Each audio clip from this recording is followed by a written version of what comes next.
On today's show, why Ime Udoka is the Houston Rockets' secret weapon in a potential star pursuit this offseason. Amen Thompson emerging as a star in his own right, NBA playoff lessons, and more. It's all coming up right here at Locked On Rockets. This is Mission Control, Houston. Ignition sequence start. 6, 5, 4, 3, 2, 1.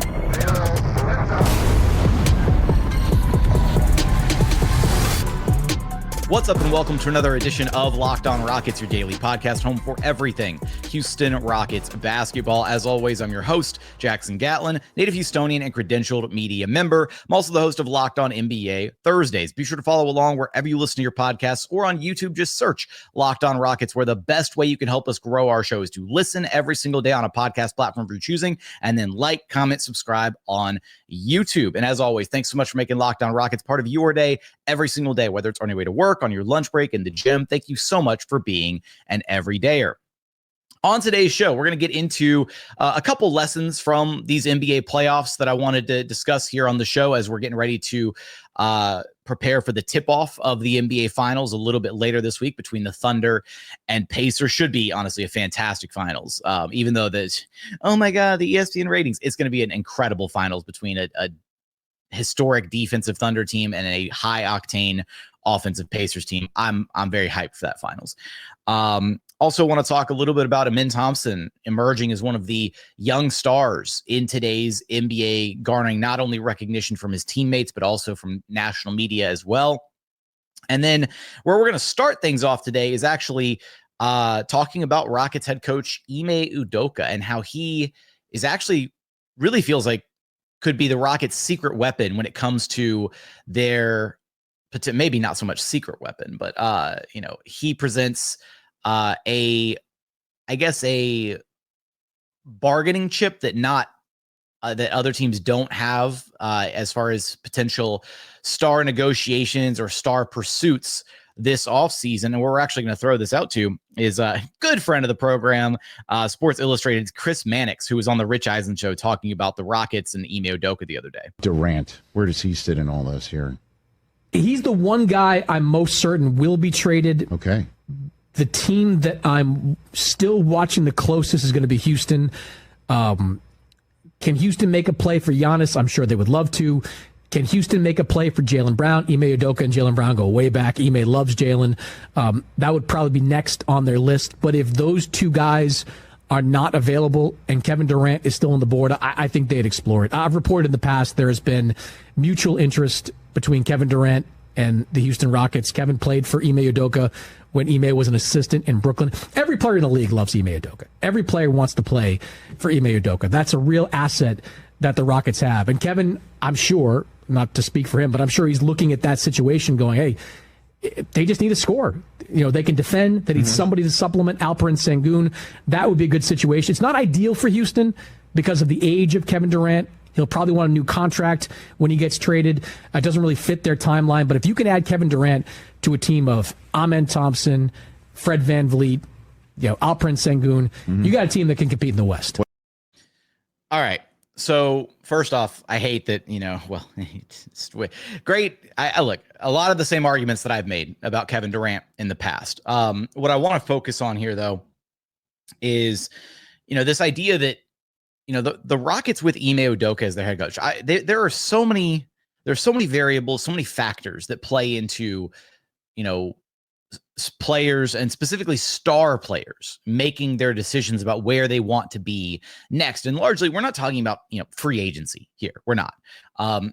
We are living in the player empowerment era of the NBA, which means that players largely dictate where they go, especially star players like Giannis Antetokounmpo, Kevin Durant, Devin Booker, Jalen Brown, all these guys are going to have a pretty strong say in ultimately where they get dealt, largely because organizations know that if you treat a player poorly, if you don't listen to them, if you just jettison them to a bad team or whatever for the, best available offer, then that player's agent will talk, and then other players will talk, and then, you'll be looked down upon when it comes to, being a potential destination. Now, some teams can probably get away with that more than other teams can, big market, small market, that kind of thing. But the Rockets have all these, there are all these things that are attractive about the Rockets, about Houston geographically as a city, about where this team is at organizationally, coming off a 52-win season. They're one of the most young, exciting, up-and-coming teams in the league. They've got a ton of future assets to be able to, and young talent to be able to throw in a potential star trade. So they have the ammunition to pull off a star trade. But maybe, and maybe I don't want to overstate things here, but maybe it is the most important factor here is, would a star player want to come to Houston, right? Would a star player want to play for this Rockets team? And in particular, would a star player want to play for Ime Udoka? And it's a resounding yes. And that's the really huge benefit here for the Rockets when you factor in what they could be trying to achieve this offseason, any potential star pursuit, whether it's any of the names we've mentioned or some, mystery dark horse candidate that's out there. Players do really love playing for Ime. He's a player's coach. He gets along amazing with all the players on the Rockets roster and is so widely respected around the entire association that it's no surprise that there are star players out there that would look at Houston as a situation and be like, yeah, I would love to go there and I'd love to play for Ime. And that's important. And to draw, a parallel here, right? One of the other leading contenders in this potential, Giannis sweepstakes, right, is the San Antonio Spurs. And we can argue, okay, who has the better trade package between the Rockets and Spurs, and what would the Rockets look like if they had to include Sengun and a Giannis deal, and would they be, is it the right move, the wrong move? Setting aside all of that, right? Where would Giannis want to be, right? You start factoring in some of those, like what does the player themselves want? And first off, I think when you're comparing cities, Houston versus San Antonio, no contest. Houston, clean sweep. But that being said, I think you also have to coaching is a big element here, right? And with the Spurs, with the transition, the official end of the Greg Popovich era, right? Nothing against Mitch Johnson, but I don't think he really holds a candle to Ime Udoka, right? As far as if you were just to compare those two guys in a coaching vacuum. So I do think that Ime Udoka presents a very unique kind of bargaining chip that the Houston Rockets have compared to other teams in the association when it comes to any potential star pursuit. And that is likely going to be a pretty significant factor this offseason with any of the rumblings, any of the rumors, any of the trade speculation that you hear. Factor in coaching, right? Factor in that the Rockets were a top 5 team this past season. And yes, they went 7 games with the Warriors and ultimately lost. But this situation, right? Ime being here for only 2 years, going 41-41 year one, and then posting 52 wins, top 5 defense, top 5 team in the NBA this past season with an incredibly young squad and still so much room to grow. There have to be a lot of players looking at this Rocket situation and thinking, I could be the piece that takes that team over the top. I could be the piece that brings the Rockets from being a 52-win team to a 60-win team and puts us, puts Houston on the same level as the OKC Thunder.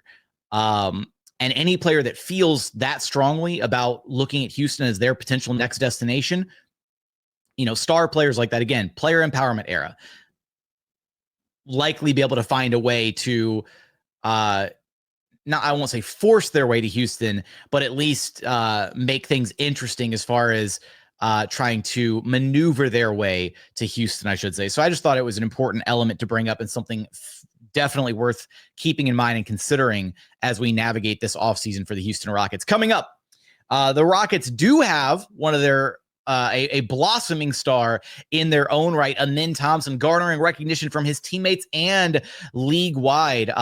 Could we be in store for an Amin Thompson breakout next season? We're going to get there in just one moment. First, today's episode is brought to you by OpenPhone. Look, if you're running a business, you know that every missed call is money left on the table. Think about the last time that you had an urgent need, maybe for a plumber or a service provider. If the first person didn't answer, did you wait around? Probably not. I know that I haven't. You moved on. That's why you need OpenPhone. OpenPhone is the #1 business phone system built to streamline and scale your customer communications, all from an app on your phone or computer. OpenPhone lets you manage business calls and texts from a single app. The shared inbox feature is a game changer. Your team can jump into any conversation instantly without missing a beat. And OpenPhone is offering listeners 20% off your first 6 months at openphone.com/lockedonnba. That's openphone.com/lockedonnba. openphone.com/lockedonnba. And if you have existing numbers with another service, OpenPhone will port them over at no extra charge. OpenPhone, no missed calls, no missed customers. And continuing on here at Locked On Rockets, your daily podcast, home for everything Houston Rockets basketball. All right, let's talk a little Ime Thompson here, who is blossoming as one of the young stars in today's NBA, garnering recognition not just from his own teammates. We'll hear from Jock, Landale here in just a moment, but also league-wide recognition. Let's hear what Jock had to say about Ime. Ime Thompson's going to be an all-star next year, and if he's not an all-star next year, that's on him. How many years has he been around for now? 2. That was his second year. He'd be pushing for that most improved player award as well, wouldn't he, next year? For sure. You can see he's about to just explode. Well, you forget that he only started starting, I think, when Jabari Smith Jr. went down with an injury, like 60 games into the year or 50 games into the year. So from there, he just blossomed. And it was like, oh my God. Like, we knew that he was good, but I don't think anyone was like, holy A lot of us at the end of last season were like, this dude's the future of the program. Yeah, wow. And then to see that kind of come to fruition, we were like, yeah, like this dude's something else. Bloke. Unbelievable guy.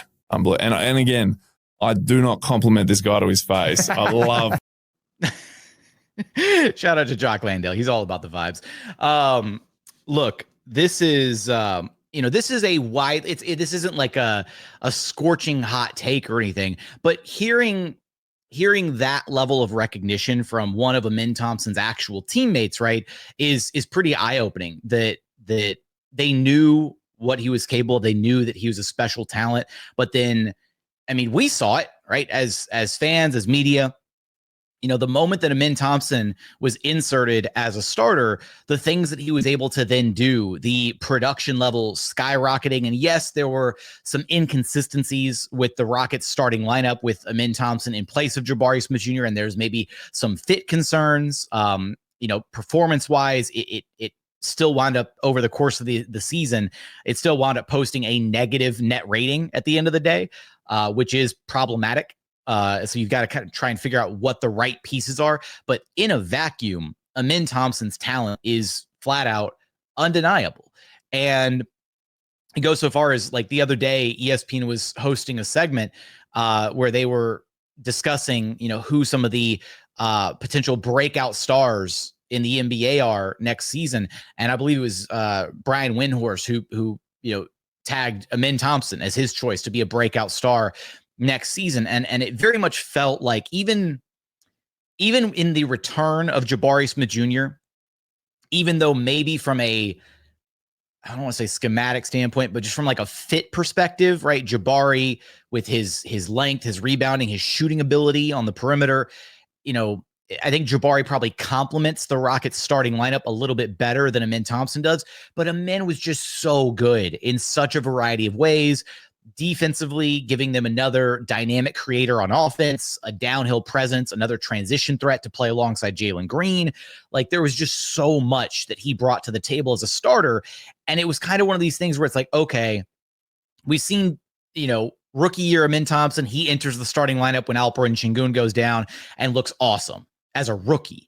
And then sophomore Ime Thompson enters the starting lineup once Jabari Smith Jr. goes down. And then this time, he doesn't exit the starting lineup, right? It kind of felt like, and I remember it when it happened, right? This was an argument or kind of a talking point during the season was Ime is so good and is already so good here in year 2 that it kind of feels like this is going to be the last time that he's ever not a starter, right?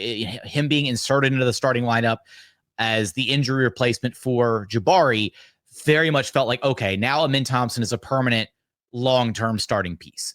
So now you have to figure out, the right pieces around him. And so assuming, right, that Ime is a forever starter, Sengun is a forever starter, as long as Fred VanVleet is here, he's a forever starter. And then assuming that, the Rockets don't do anything with Jalen Green and that he continues to, be a part of this organization, then he'll likely continue to be a forever starter.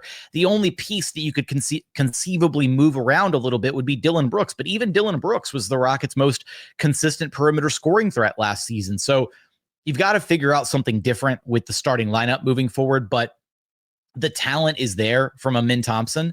And it's cool to see him having, again, the recognition from his teammates, the league-wide recognition, and it's going to be very interesting to see what kind of a leap he's able to take this next year, because it's already felt like, first off, he was an impactful rookie, and that's rare, and he did a lot as a rookie. He started off, tried to play on ball at first, wasn't quite ready for it, came back, played more in an off ball role, then basically played as offensively, he played as the Rockets 5 once Sengun went down, setting a lot of screens, playing out of the dunker spot, playing off ball, rebounding, crashing, all the different things that he did his rookie season. Then last year, he leveled up by becoming more of an on ball presence, working on his outside shooting, his just overall competency and comfortability when it comes to getting downhill, finishing around the rim. He basically added that Euro step to his game, which kind of became almost a go-to move for him, getting downhill and right there at the rim, getting to that little Euro step. His little floater game where he would just elevate over the top of defenders and score with ease around the basket, the midi pull-ups, just the overall entire offensive arsenal looking so much better. And also including the passing, the playmaking, right? So many different plays this past season that Amin Thompson was able to make, drive and kick opportunities, collapsing the defense, kick out passes that were just absurd, using his, freak athleticism to be able to, really draw the defense away from other guys and be able to create opportunities for his teammates. And you see how much he's accomplished in 2 years, and it's no wonder why it's easy to look at him and be like, yeah, he's a future star. Yeah, he's a future, not only just a future all-star, but a future, you can see, top 10, top 15 player written all over him. Earning all-NBA defensive first-team honors this year is a massive accomplishment for a year 2 player. And so he's going to be a year in, year out all-NBA defensive force. He's going to be a two-way force for the next decade plus. And there's still some areas that he needs to round out and work on in his offensive game. Absolutely. The shooting kind of being the biggest one. I argued this point last offseason. I'd still maintain that it's actually the handle is the biggest one. As he continues to work on and tighten up that handle, his ability to get downhill and that lightning quick first step, it's going to be curtains for the league, because he's already got a pretty reliable mid-range package, the floater game, the Euro stepping, all that stuff. So the outside shot would be nice if he could develop it, but I don't think he's ever going to need a true blue outside 3-point shot to be an incredibly effective offensive piece. That's just how ridiculously good he is right now. And again, I've talked about it a couple different times, but seeing kind of that moment in Game 7, the second half of Game 7, where Amin Thompson just started trying to take over the game in the third quarter. I feel like we're going to be in store for a lot of those moments next year, where we're going to be in store for a Rockets team that is more catered to and built around the idea of Amin Thompson as a focal point of the team, especially on the offensive end, rather than being, I don't want to say he was an afterthought at times offensively, but so much of the Rockets offense is built around Jalen and Fred as the primary ball handlers, running actions involving Sengun as the screener, or Sengun with the ball in his hands. And so Amin Thompson was at times kind of an afterthought offensively, right? Or he was a play finisher rather than a play initiator, or somebody who was, had the rock in his hands and, breaking things down. Although we did see that from time to time, especially in the absence of Fred VanVleet during his extended stretch that he missed time. But I think that's going to be one of the interesting steps this organization probably takes this next season, with whatever iteration this team looks like, is identifying, hey, Amin Thompson is a star caliber talent. Let's start catering some of what we do around him, and identifying, okay, what pieces, what players, what rotations, what lineups work best for him so that we can thrive and allow him to continue to grow as one of the future stars of the NBA, like point blank. Like he's going to be a future. I feel safe saying future superstar.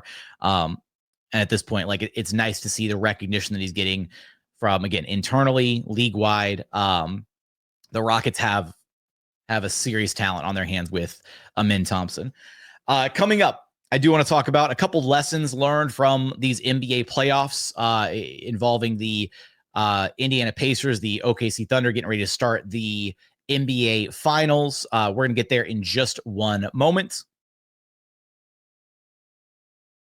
First, today's episode was brought to you by BetterHelp. Let's talk about something that doesn't really get talked about enough: men's mental health. There's this pressure to always keep things together, to perform, provide, and never show any weakness. But the truth is, real strength comes from opening up and taking care of your mental well-being. Every year, 6 million men in the U.S. experience depression, and many go undiagnosed. But talking to someone, a friend, a loved one, or a therapist can make a huge difference. Look, I'm somebody, I've done therapy in the past, and I found it to be an incredibly cathartic experience to talk to an unbiased professional third party who can help you kind of walk through some of the day-to-day problems that you might be facing, whether it's with, your interpersonal relationships, your workplace relationships, whatever's going on in your life. Therapy can help. As the largest online therapy provider in the world, BetterHelp can provide access to mental health professionals with a diverse variety of expertise. Talk it out with BetterHelp. Listeners get 10% off their first month at BetterHelp.com/LockedOnNBA. That's BetterHelp, HELP.com/LockedOnNBA. And final segment here at Locked On Rockets, your daily podcast, home for everything Houston Rockets basketball. All right, so this is an observation that I had, and it kind of relates to a lot of the talking points being discussed amongst Rockets fans right now, and kind of where the direction of this team and whatnot. And this idea of, quote unquote, timelines or matching timelines, and hell, even Chris Mannix mentioned it, when I ran his clip back in the first segment talking about Kevin Durant not necessarily matching this Rockets timeline. And I think the idea of timelines is so overblown. And this is the take that I want to get off my chest here. And I want to use the Pacers as an example here, because look, they're not even a full 2 years removed from the Pascal Siakam trade. They made a conference finals appearance last season. They're in the finals this year, and they've looked every bit a legitimate championship caliber contender. Really since the January point of this season. They've been phenomenal. And so a year and a half, almost 2 years ago, when they traded for Pascal Siakam, he's 31 now, so he would have been 29 when they made the trade.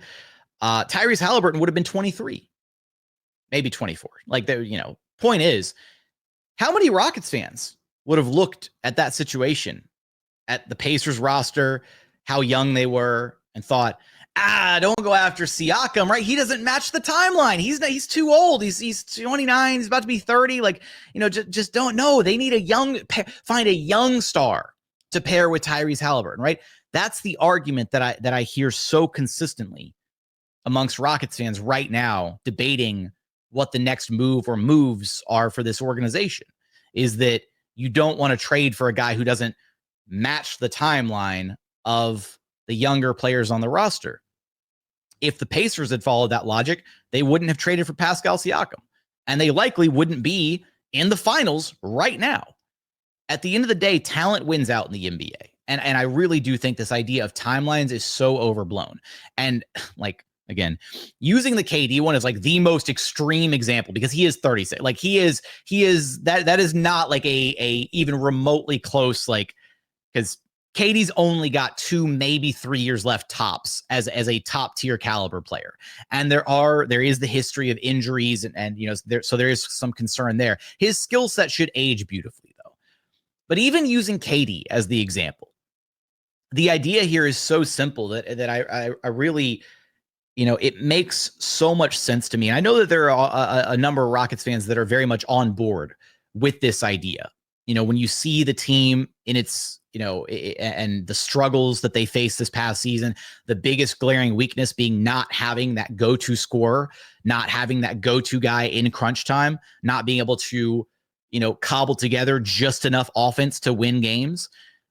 And that's what Kevin Durant is. He's literally a walking bucket. He's like a cheat code offensively. And even though he doesn't necessarily match the Rockets timeline, again, that idea to me is so overblown, because if you could get Kevin Durant and be a legitimate contending force for at least the next 2 to 3 years until he, retires, hangs him up, whatever, his career runs its course, I feel like you do that, and then you just revisit and you figure things out from that point on. As long as it's not going to hamstring you long term, then I really don't see necessarily any downside to doing it. Because look, the Pacers are going to be, now it's not quite as drastic of a comparison here, but the Pacers are going to be in a similar situation, right? When Tyrese Halliburton is hitting his prime, 28, 29, 30 years old, Siakam's going to be 35, 36, whatever, and he's going to be aging out.